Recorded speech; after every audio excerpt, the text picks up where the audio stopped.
Welcome to the final wrap up here at the 17th season of Blood, Sweat, and Beers, the championship round.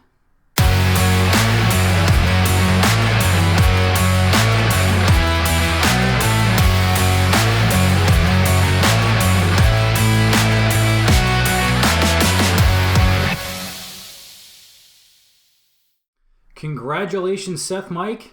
You did it. You get to hoist your first Pilsner and another 5 to 7 business days. You get to join your name in the inspired halls of Blood, Sweat, and Beer lore. And all right, it's really not that big of a deal, but congratulations on your championship run. I had a fantastic montage wrapping up the season, looking back over the weeks. It was set to Queen's "We Are the Champions," and then legal got involved, and apparently there's some copyright issues.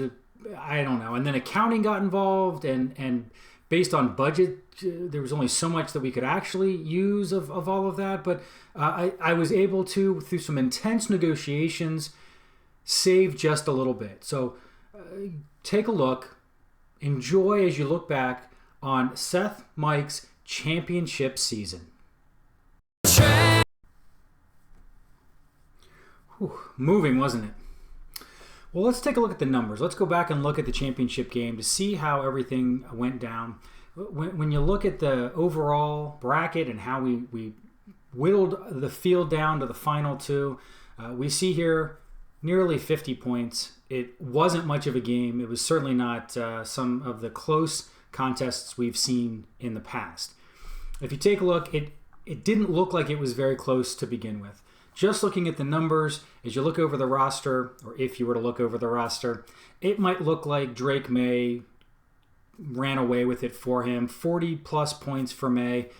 But honestly, with a 50-point victory, that really comes down to more of a team effort. Seth Mike had 5 players at 20 points or more compared to, we can't say reigning champ anymore, last year's champion. He only had 2 players that broke 20 on his roster for this week. It was just not a good week. We had talked about the up and down over the past month or so for Aaron, and unfortunately, up last week, 180, down this week, didn't break 130, and that was the end of it all. It looked like maybe early on that Aaron was poised for a big breakout. We'd seen it happen week over week, but it didn't happen this time. Jonathan Taylor, decent job. Smith and Jigba, decent job. But frankly, when your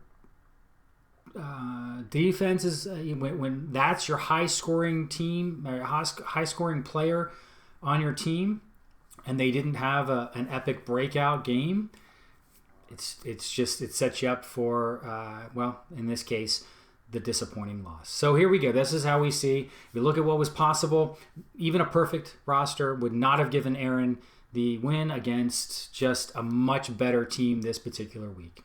And as we think about that, I know I constantly pointed out that Seth Mike was running lowest points against all season long, and I questioned how long would that even last.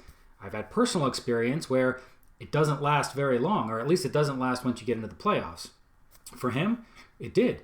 Maintains that number one fewest points throughout, and frankly, when you look back, he was completely overshadowed by Aaron's monstrous season until the very end. So as you go back and if you look through, he went wire to wire as the East Division champion. He was tied through the first 2 weeks at 2-0. That was where the whole Miley Brothers undefeated season came from. But after week 2, he was in sole possession of first place in the East the entire rest of the season. He never shared it after week 2. So while Aaron was blowing people out and running a 10-game win streak and clearly had control of the West, kind of quietly, Seth Mike was over there just plugging along, doing his thing. He was 4th in points, so it wasn't like he was blowing people out, although he had some pretty great scores along the way. And here he is. He just plugs along, gets himself all the way to the championship game. We kind of assumed that Aaron would come with some high number. and yet it was, in the end, it was Seth Mike who just prevailed. He just stuck with it. And at the very end, is this a slow and steady wins the race, a tortoise in the hare situation? I don't know. That might be a stretch. But, I mean, 10-4, he certainly deserved it. Very nice job. Can't wait to share the Pilsner with you.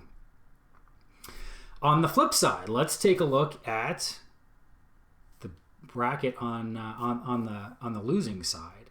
Unfortunately, when we take a look at Poncho and Ian, poor Poncho just did not have much going on. I mean, he had a couple guys over 20, but really too many single-digit. In fact, most of the team was single-digit points. And so, even look at the potentials, what was possible. Poncho just had not enough firepower again. And so, in what was a very disappointing season for him, I know.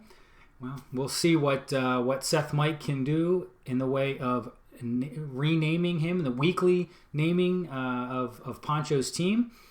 We had a great precedent set with Aaron. He did a fantastic job renaming Hoffman's team. We'll see if Seth Mike is up to that challenge going into next year. So I'll drop some more stats as we go the next few weeks, as we continue to watch the rest of the NFL season and the playoffs. Enjoy those games. Enjoy the stats that I'll drop in from time to time. Thank you for joining us for the 17th season. Enjoy the NFL playoffs.